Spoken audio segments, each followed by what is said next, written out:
Salut, moi c'est Jules. Chaque semaine, je vais partager avec toi mes aventures et mes expériences en parapente. Tu peux t'attendre à des interviews, des analyses de vol, le plein d'actu et bien plus encore. Alors abonne-toi et bienvenue dans mon aventure.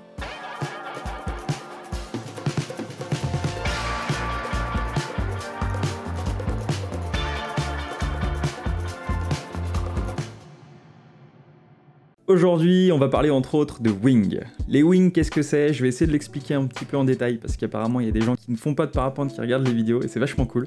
Donc je vais essayer de vous expliquer ça le plus clairement possible. En gros, c'est un enchaînement de virages dynamiques. Et les virages dynamiques, qu'est-ce que c'est?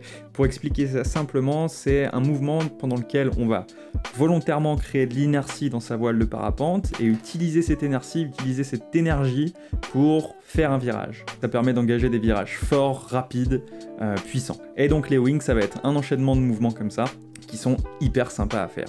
Mais comme une image vaut mieux que 1000 mots, je vous montre ça. Alors évidemment, c'est pas une image qui vient de moi, hein. Vous allez voir après à quoi ça ressemble mes wings. Et ça voilà, c'est une image d'illustration.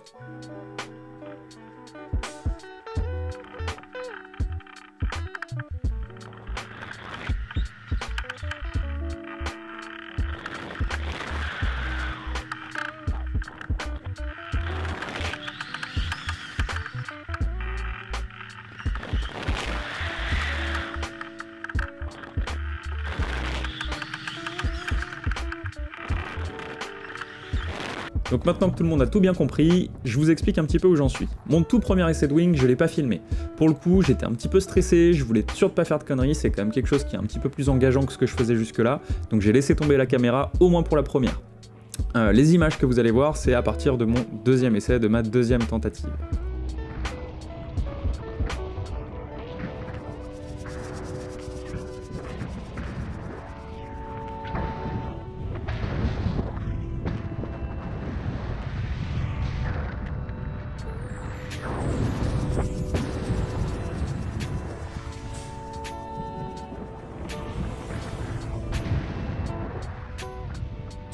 Donc si on réfléchit 2 secondes, on se rend compte que là il y a un premier problème sur cet essai, c'est qu'il y a un paradoxe. Côté corps, côté mouvement, les appuis select, j'y vais à fond. Côté commande, j'ose pas assez appuyer. C'est vraiment le premier problème qui fait que je suis en fait hors rythme. Mon corps suit bien le tempo, mais les commandes ne suivent pas. Je perds mon axe au fur et à mesure, et sur le dernier virage, on me voit commencer à renvoyer dans un sens, et me rendre compte que finalement c'est trop tard, que si là je commence à appuyer sur la commande, je risque de me foutre dans la merde. Donc j'arrête et je subis. Je vous laisse apprécier ce troisième essai. À part la moustache de Magnum et le ciel bleu, c'est à peu près pareil.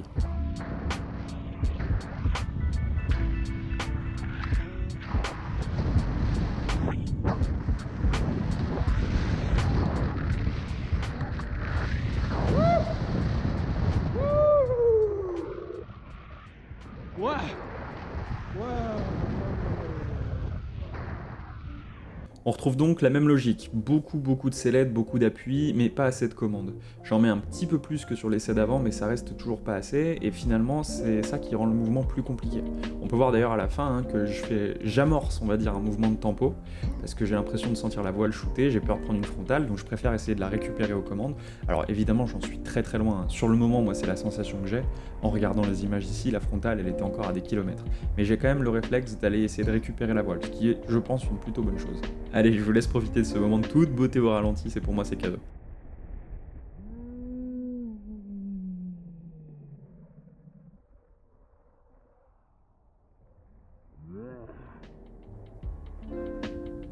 Petit changement pour cet essai numéro 4, jusque là je filmais avec la perche qu'elle est sous la fesse. J'ai décidé de changer ça et de passer en fixation genou pour une raison simple, c'est par sécurité. Alors pas forcément sécurité mais plutôt par confort. Je savais que comme ça j'aurais pas besoin de me soucier de comment ça allait filmer, de comment la perche allait réagir, etc. Et j'ai préféré la jouer sécurité.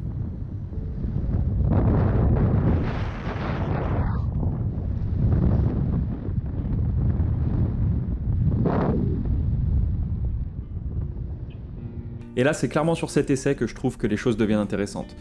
J'ai l'impression d'avoir eu un genre de déclic dans la tête, en tout cas j'ose un petit peu plus enfoncer les commandes, et même chose, on voit que je réessaye à un moment donné de rattraper la voile. Cette fois c'est pas par peur et pour arrêter le mouvement, mais c'est parce que je sens que justement il y a un contrôle à faire à ce moment-là qui peut être utile. Encore une fois, le seul souci c'est que sur mon dernier virage, je sors pas assez, j'enfonce pas assez la commande et ça me permet pas de sortir droit. Et on se rend compte sur la vidéo que j'ai une ressource qui est asymétrique.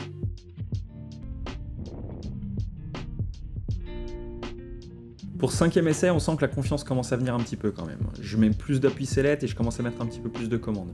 On voit même mon genou qui déborde au bout d'un moment. Là, la différence, ça commence à pointer dans les petits détails. Le gros souci, et je me rends compte d'ailleurs en montant cette vidéo et en regardant les images, c'est que finalement, comme sur un virage dynamique, il faut faire un 180 complet pour faire des wings propres et à mon avis le plus sécurisé possible. Et sur mes virages, on se rend compte que je fais pas un 180 complet, et c'est pour ça que je ressors avec une ressource qui est de travers et qui est pas bien droite, bien plate, et c'est pour ça que je trouve que c'est pas très agréable et inquiétant. Ici, grâce à un angle de vue différent, on peut voir exactement à quoi ça ressemble de l'extérieur. Le dynamisme est assez bon, mais on voit que dès le premier virage, je change complètement de direction. Là où je devrais faire des 180 en permanence, je commence avec un petit virage, puis un demi-tour, puis un autre demi-tour, et je contre mal à la sellette à la fin, ce qui fait qu'on se rend bien compte ici de la ressource qui n'est pas droite.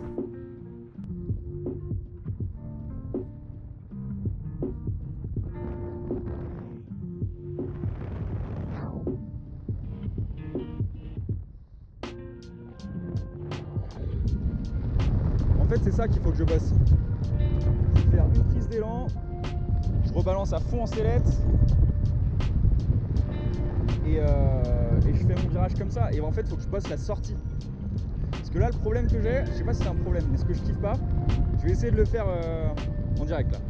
Donc, je balance un virage, contre, je balance de l'autre côté, et là, voilà, j'ai ça. Là, c'est ressource, enfin une abattue, et ressource qui est pas agréable, qui est asymétrique, et je sais pas si je peux essayer de, comment dire, du moment où j'ai la battée là en sortie, est-ce que là direct je peux faire boum une tempo pour la stopper, ou est-ce que justement c'est dangereux, il faut que je la laisse reprendre de la vitesse, et quitte à avoir cette ressource asymétrique, et c'est pas grave, et c'est juste moi qui suis une petite nature quoi. Et ouais, j'arrive pas à savoir vraiment ça. Et je m'éloigne de mon attéro, c'est pas bien, ils sont où les copains? Alors, cette partie commentée en live, c'était avant que j'ai vu les vidéos et les enregistrements, donc jusque-là, j'avais aucune idée de ce à quoi ça ressemblait, et du débrief que je viens de vous faire en vidéo. Ce que j'explique, c'est qu'il faut donc que je prenne une prise d'élan, puis que je fasse un virage, et que je m'arrête là. Ça, c'est pas une mauvaise idée. Par contre, ce que moi je vois de travers à ce moment-là, et que maintenant j'ai pu comprendre, c'est de faire un virage complet. C'est le fait de faire un virage à 180 degrés qui va me permettre normalement de ne pas avoir la ressource asymétrique. Pour ce qui est de contrôler la battée, je suis allé me renseigner un petit peu sur internet, j'ai repris les passages de la vidéo de Jérôme Cano qui a fait la formation Wingmaster, où il parle un petit peu des wings à l'intérieur. J'ai regardé un petit peu, et donc contrôler sa voile et la battée pour éviter de prendre une fermeture frontale, c'est une bonne chose à faire. Pour le coup, moi les abattées que j'ai, elles sont vraiment trop faibles pour qu'il puisse y avoir une fermeture. Malgré tout, ça reste intéressant de déjà prendre le réflexe de freiner la voile pour la contrôler. Voilà pour cette vidéo sur la découverte des wings. Alors vous allez voir, ça va être une vidéo qui sera donc en deux parties. Cette première partie que vous avez vue, c'était justement moi qui découvre les wings, qui regarde un petit peu les sensations et qui analyse ça. Et puis la deuxième partie viendra dans un second temps, quand j'aurai vraiment pris de l'expérience et que je pourrai partager ça, quand je maîtriserai plus la chose. Tout ce que j'ai dit dans cette vidéo, c'est une analyse personnelle. Personne d'autre n'a encore vu ce que j'en ai fait. Donc j'ai pas eu de retour de pros ou de personnes qui connaissent vraiment bien ça.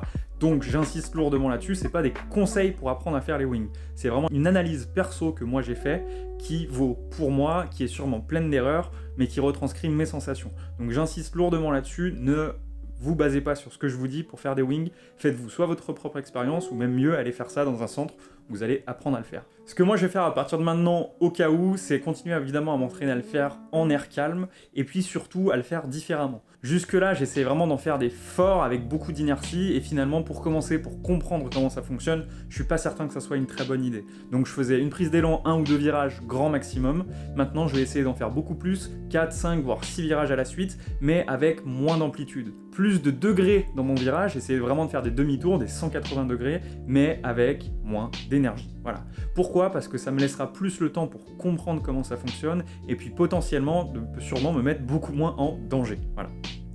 Dans tous les cas, j'espère que ça vous aura plu. N'hésitez pas à vous abonner, encore une fois, à partager la vidéo, à liker, à mettre des commentaires, tout ce que vous voulez. D'ailleurs, si vous avez plus d'expérience que moi en wing, n'hésitez pas à me dire ce que vous en pensez en commentaire. Et puis surtout, venez me rejoindre sur Instagram, vous avez tout dans la description. Je poste beaucoup plus régulièrement là-bas, je vous mets des choses tous les jours. Quand je vais voler, je vous mets des stories pour vous dire un petit peu ce que je fais. Et puis, je vous partage aussi le processus des vidéos quand je commence à filmer, ce que je vais faire. Ça vous permet même de savoir un petit peu en avance sur quoi les vidéos vont traiter. Voilà, je vous remercie, je vous souhaite une très bonne journée, un excellent week-end et je vous dis à la semaine prochaine. Bye bye!